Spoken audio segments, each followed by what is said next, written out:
Good morning all of you. आज की class में हम अपने शॉर्ट कंपोजिशन से वापस आते हैं टेक्स्ट बुक की तरफ। तो टेक्स्ट बुक में हम रेनबो का थर्ड चैप्टर पढ़ेंगे। आज रेनबो बुक से थर्ड चैप्टर है, उसकी बात करते हैं। Third thoughts.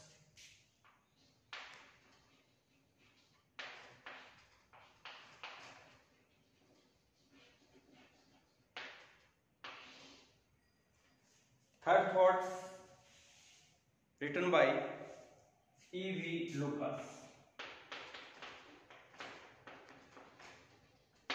तो आज की क्लास में हम बात करेंगे राइटर के बारे में और इस चैप्टर की समरी के बारे में। किस टाइप का चैप्टर है ये, क्या समरी है इसकी, उसकी बात करते हैं। पहले बात करें E.V. Lucas की। E.V. Lucas was born in 1868।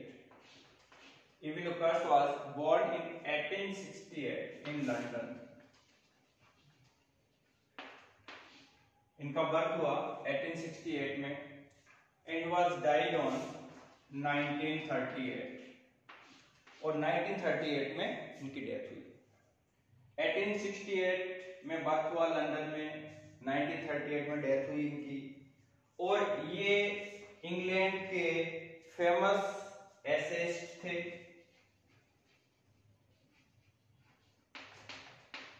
Famous journalist थे।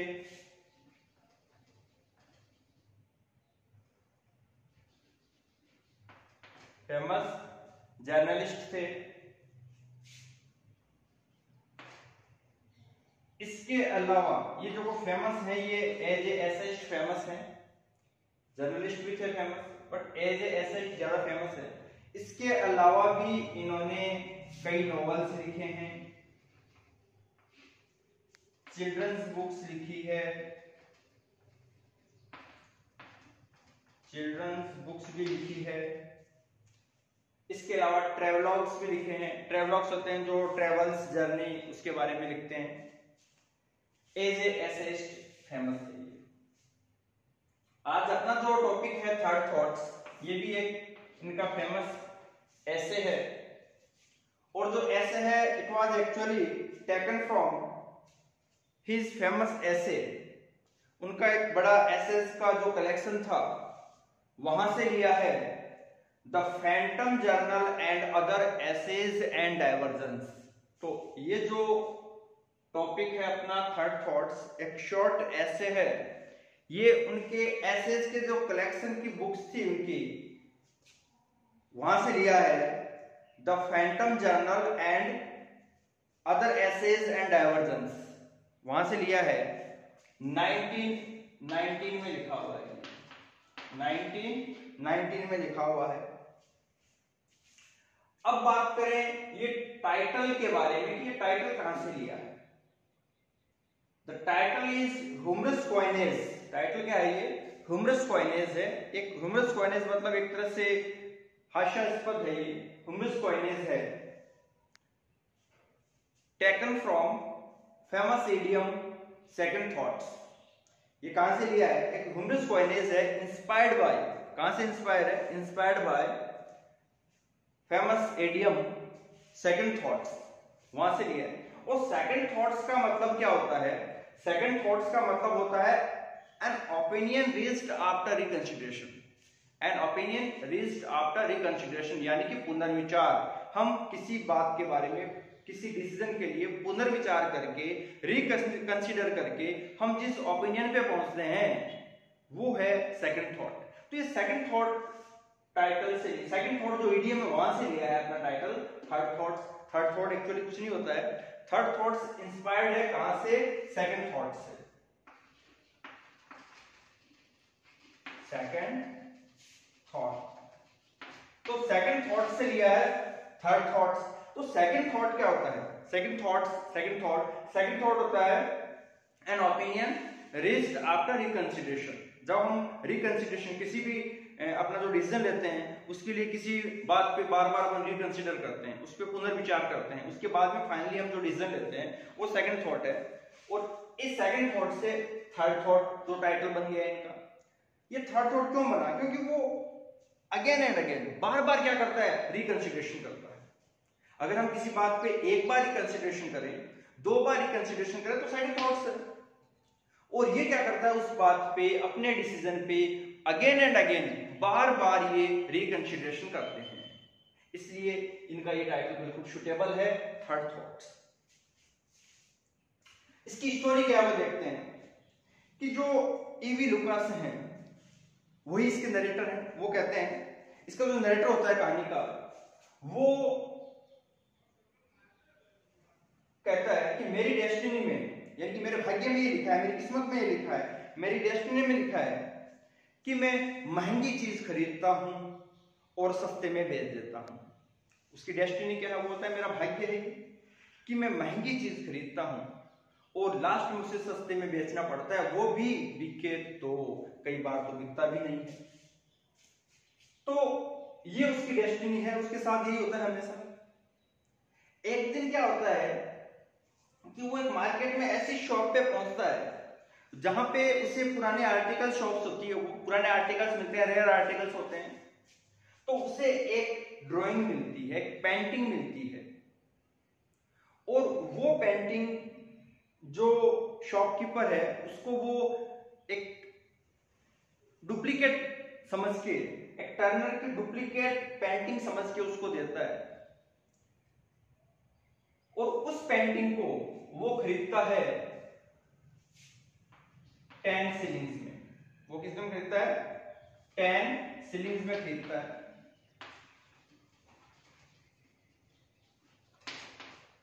10 शिलिंग्स में खरीदता है वो। 10 शिलिंग्स यानी कि 1 पाउंड में 20 शिलिंग्स होते हैं। 1 पाउंड में क्या होते हैं? 1 पाउंड जो पाउंड करेंसी है इंग्लैंड की, तो 1 पाउंड में होते हैं 20 शिलिंग्स। तो ये हाफ पाउंड में खरीद लेता है उसको। अगर ये जेन्युइन होती, ओरिजिनल होती, टर्नर की बनी हुई, टर्नर कौन? टर्नर इंग्लैंड के फेमस पेंटर, इंग्लैंड के फेमस पेंटर, अगर उनकी होती ओरिजिनल, ये जेन्युइन होती है, तब इसकी प्राइस तो कितनी भी हो सकती थी, इसकी रेट कितनी भी हो सकती थी, बट इट वाज डुप्लीकेट। तो उसकी जो प्राइस थी वो 10 शिलिंग्स थी।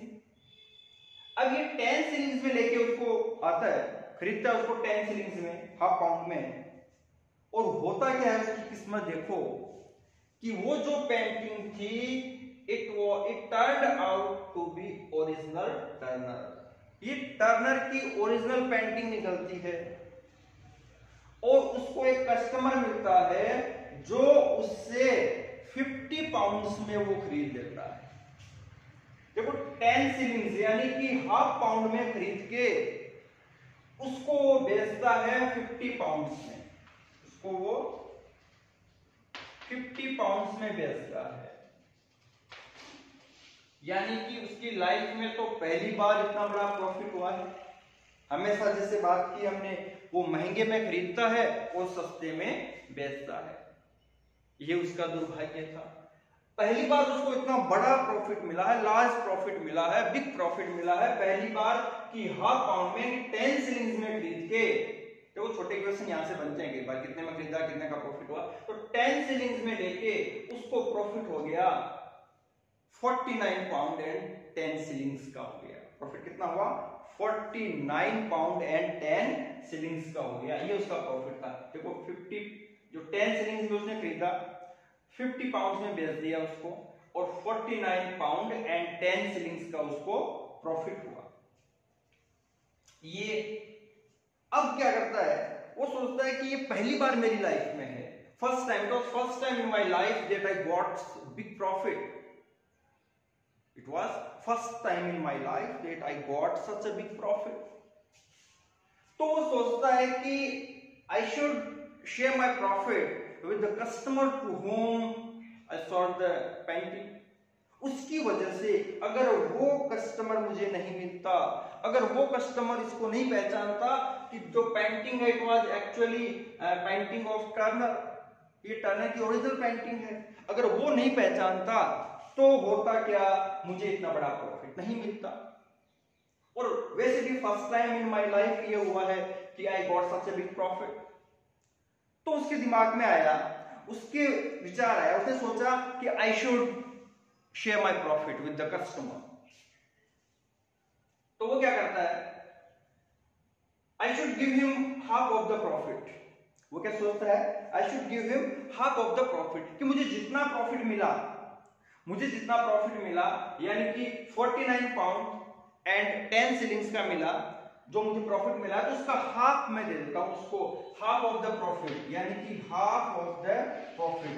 सबसे पहले उसके दिमाग में आता है कि मैं हाफ ऑफ द प्रॉफिट उसको देता हूं, उसके साथ शेयर करता हूं।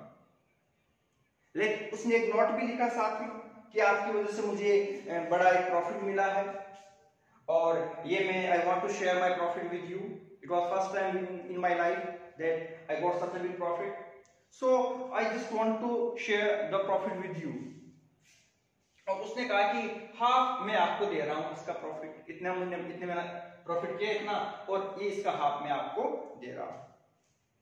इसके बाद में उसके पास हैविंग नो स्टैम्प, उसके पास कोई स्टैम्प नहीं था, और वो लेटर जो पोस्ट नहीं कर सका उसको, जो उसका चेक और जो लेटर है उसने नोट लिखा था साथ में, नोट पैड उसने लिखा था, पोस्ट नहीं कर सका, सो जाता है। रात को उसकी आदत है कि वो रात को लेट नाइट उठ के वो दिन में मैंने क्या किया, क्या खोया, क्या पाया, क्या हुआ, क्या डिसीजन लिए, उसके बारे में रिकंसीडर करता है। वो अपने डिसीजंस पे रिकंसीडर करता है, और अब वो रिकंसीडर करता है why I should give him half of the profit, it was first time in my life and why I should give him half of the profit. ये मेरी आइज है जिसने उस पेंटिंग को पहचाना, ये मेरी आइज है जो उसको पेंटिंग को पहचाना और मैं खरीद के लाया। हाफ उसको देना गलत है, हाफ प्रॉफिट उसको नहीं देना चाहिए, और वैसे भी मुझे फर्स्ट टाइम इतना बड़ा प्रॉफिट मिला है। वो बोलता है 10 pounds is enough, 10 pounds is, half of the profit उसको देना सही नहीं है। कितना प्रॉफिट दूंगा मैं उसको, 10 पाउंड्स का प्रॉफिट दे देता हूं उसको। अब 10 पाउंड्स का प्रॉफिट देने की बात सोच लेता है, वापस हो जाता है, बट स्लीप स्टिल रिफ्यूज्ड, नींद अभी भी मना कर रही है आने से, उसको नींद नहीं आ रही है उसको। रात को 3:30 पे फिर वापस उठता है, वो कुछ स्टोरी बुक्स वगैरह पढ़ता है, और पढ़ते पढ़ते उसके दिमाग में वापस अपना जो डिसीजन है उसके बारे में विचार आता है, एंड ही रिकंसिडर्ड अगेन, वापस रिकंसिडर करता है, रिकंसिडरेशन वापस। Why 10 pounds, why I should give him 10 pounds. तो सबसे पहले देखो हाफ पाउंड का आता है, सॉरी हाफ प्रॉफिट का, हाफ प्रॉफिट के बाद में वो कहता है 10 पाउंड्स, तो why I should give him half 10 pounds, उसे 10 पाउंड्स क्यों दूं? अगर मैंने उसको 10 पाउंड दे दिए तो हमेशा वो कस्टमर हमेशा ये सोचेगा कि जो भी खरीदेगा, जो भी चीज वो, जो भी प्रोडक्ट है, जो भी आर्टिकल वो खरीदेगा और उससे उसको ज्यादा कोई प्रॉफिट मिला है, तो वो हमेशा उम्मीद लगा लेगा कि मुझे ये मेरे साथ शेयर करेंगे। और हर आदमी मेरे जैसे जनरस नहीं है, हर आदमी मेरे जैसे जनरस नहीं है, जनरस में उदार नहीं है, बड़े दिल वाला नहीं है। मैं उसे 10 पाउंड दे रहा हूं, लेकिन हर आदमी उसको इतना प्रॉफिट नहीं देगा, लेकिन वो सबसे उम्मीद लगा लेगा और बाद में डिसअपॉइंटेड होगा। He became disappointed, वो डिसअपॉइंटेड हो जाएगा। तो इसको इतना नहीं देना चाहिए, इसको मैं 5 पाउंड दे देता हूं। अब वो बोलता है, अब वापस उसने रिकंसीडर किया, देखो पहले उसने रिकंसीडर किया हाफ प्रॉफिट, फिर उसने रिकंसीडर किया 10 पाउंड्स, अब फिर वो रिकंसीडर कर रहा है ओनली 5 पाउंड। ये 5 पाउंड है, 5 पाउंड सो गया। सुबह बैटिंग वगैरह के बाद में जब वो ड्रेसिंग के सामने होता है, ड्रेसिंग टेबल के सामने होता है, अपने ऑफिस जाने की तैयारी कर रहा होता है, वापस रिकंसिडरेशन करता है, ही रिकंसिडर अगेन, वापस रिकंसिडर करता है Why 5 pounds? अगर मैंने उसको 5 पाउंड दे दिए तो जो ये गॉडेस ऑफ वेल्थ है, गॉडेस ऑफ मनी है, नाराज हो जाएगी, धन की देवी नाराज हो जाएगी मुझसे। बोले मेरे पास पहली बार लक्ष्मी आई है, पहली बार प्रॉफिट आया है और मैं उसको ऐसे ही उड़ा रहा हूं, पहली बार मुझे लाइफ में प्रॉफिट मिला, अगर दे दिया तो गॉडेस ऑफ जो मनी है वो मुझसे नाराज हो जाएगी, धन की देवी नाराज हो जाएगी। और धन की देवी यानी एक देवी को नाराज करने से बड़ी नाराजगी कुछ नहीं है, बड़ा खतरा कुछ नहीं है। एक देवी को अगर नाराज कर दिया मैंने, एक लेडी को मैंने नाराज कर दिया, इसका मतलब इस दुनिया का सबसे बड़ा खतरा मैंने मोल ले लिया। अब वो कहता है कि मैं उसको 5 पाउंड्स नहीं दूंगा। जो सिटी मैग्नेट्स होते हैं, सिटी मैग्नेट्स का मतलब जो शहर के बड़े बड़े बिजनेसमैन है, बड़े बिजनेसमैन है, वो ऐसा नहीं करते, वो ज्यादा इमोशनल नहीं होते, अपने इमोशंस में आके वो अपना प्रॉफिट इस तरह से शेयर करने लग गए तो इतने बड़े नहीं बनते हो। तो वो कहता है कि 5 पाउंड्स नहीं देना है उसको, अब्सर्ड है, बेवकूफ का है ये, उसको मैं दूंगा ओनली 1 पाउंड। क्या दूंगा उसको? ओनली 1 पाउंड दूंगा। 1 पाउंड मेरे लिए कोई बहुत बड़ी अमाउंट नहीं होगी, इतने बड़े प्रॉफिट में 1 पाउंड कोई बड़ा अमाउंट नहीं है, और उसके लिए एक बड़ा गिफ्ट होगा, ये उसके लिए बहुत अच्छा गिफ्ट होगा, क्योंकि उसने जब खरीदा तो ये सोच के नहीं खरीदा कि मुझे कुछ वापस प्रॉफिट मिलेगा, इसका कुछ सब्सिडी मिलेगी मुझे, ऐसा नहीं सोचा था उसने। तो उसने कहा कि 1 पाउंड उसके लिए मोर देन प्लेंटी है, यानी कि जो सोचेगा उससे कहीं ज्यादा है उसके लिए। इस तरह से वो 1 पाउंड लास्ट में डिसीजन लेता है। देखो कितनी बारी कंसीडर किया इसने, half of the profit 10 pounds, 5 pounds, और अब आ गया 1 पाउंड पे आ गया। बाद में अपने ऑफिस चला जाता है। ऑफिस जाने के बाद लंच टाइम में वो ब्रिज खेलता है। ब्रिज एक कार्ड गेम है, एक ताश पत्ती का एक गेम है, ब्रिज गेम है, ताश पत्ती का गेम है, जुआ है, गैम्बलिंग है। वो जुआ खेलता है, वो गैम्बलिंग खेलता है, और ही प्लेड सो डिजास्टरली, यानी कि बड़ा भयानक तरीके से खेलता है कि सब कुछ हार जाता है। और लास्ट में वो सोचता है सब कुछ हार गया, जितना पैसा मेरे पास था सब कुछ हार गया, थैंक गॉड कि मैंने ये 1 पाउंड का चेक और ये लेटर उसको पोस्ट नहीं किया, अब कम से कम मेरे पास ये 1 पाउंड तो बचा। यानी कि सब कुछ हार गया जुए में और उसके पास बचता है 1 पाउंड, और वो कहता है थैंक गॉड ये मैंने इसको पोस्ट नहीं किया, अगर ये देता तो मेरे पास कुछ नहीं बचता। और फिर भी वो सोचता है कि मैं उसको दूं क्यों, क्योंकि कुछ बचता नहीं है, उसको 1 पाउंड बचता है, वो सोचता है खुद के खर्चे के लिए, और बोलता है कि उसको दूं क्यों मैं, क्योंकि ये जो बिजनेस है ये तो बिल्कुल स्ट्रेट फॉरवर्ड रिलेशन है बिटवीन बायर एंड सेलर। एक जो सेलर होता है वो जितना ज्यादा पैसा लेना चाहता है उतना वो लेगा, और जो बायर होता है, परचेजर होता है, वो जितना कम देना चाहेगा उतना कम देगा। तो दोनों के बीच में रिलेशन है, ये स्ट्रेट फॉरवर्ड रिलेशन है। मैंने जितना कमाना था वो कमा लिया, और उसने भी वो ज्यादा नहीं दिया मुझे, उसने बिल्कुल सोच समझ के मुझे बिल्कुल कम दिया है, यानी कि उसने ज्यादा मुझे नहीं दिया है, उसने जो प्रोडक्ट खरीदा है, जो आर्टिकल मुझसे खरीदा है उसी की प्राइस दी है, तो मुझे देना भी नहीं चाहिए उसको, क्यों दूं मैं उसको। और इस तरह से ये कहानी खत्म होती है। ये ऐसे खत्म हो जाता है कि बार बार रिकंसिडरेशन के बाद में वो कहां पहुंचता है, पहले हाफ ऑफ द प्रॉफिट देना चाह रहा है, फिर 10 पाउंड देना चाह रहा है, फिर 5 पाउंड देना चाह रहा है, फिर 1 पाउंड देना चाह रहा है, और लास्ट में नथिंग, कुछ भी नहीं दिया उसको। तो ये ऐसे है, शॉर्ट ऐसे रिटन बाय E.V. लुकास इन 1990 में लिखा हुआ है। इनका जो ऐसे का जो कंपोजिशन है उसमें से लिया है ये, the phantom journal and other essays and diversions, उस बुक से लिया हुआ है 1990 में। एक अच्छा हमरस जो प्ले है, सॉरी ऐसे है ये, थर्ड थॉट। ये आज हमने समरी की बात की इसकी। अपनी नेक्स्ट क्लास में हम इसको डीपली पढ़ेंगे वापस अपनी नेक्स्ट क्लास में। तब तक के लिए थैंक यू, गुड बाय।